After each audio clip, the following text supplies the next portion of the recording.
शिवराय पन्हाळ सोडून विशाळगडाकडे निघाले होते. मोगलांचा लाख सागर मागे होता.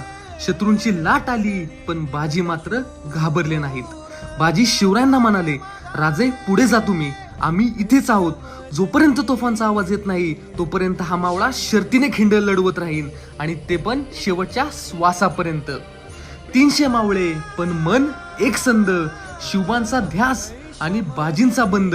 घावांनी अंग झिजलं, रक्त झालं झर, पण मनात पेटलं होतं स्वराज्याचं घर.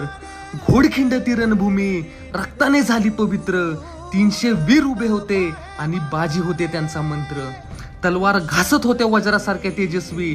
शत्रू थरथरले पाहून त्यांचं शौर्य. शरीर झिजलं पण मन न झिजलं. मृत्यू पुढे आला तरी हसून थांबलं. तोफा वाजल्या, स्वराज्याचं दार उघडलं, पण बाजींचं हृदय त्यागातच रमलं. मात्र त्यागातच रमलं.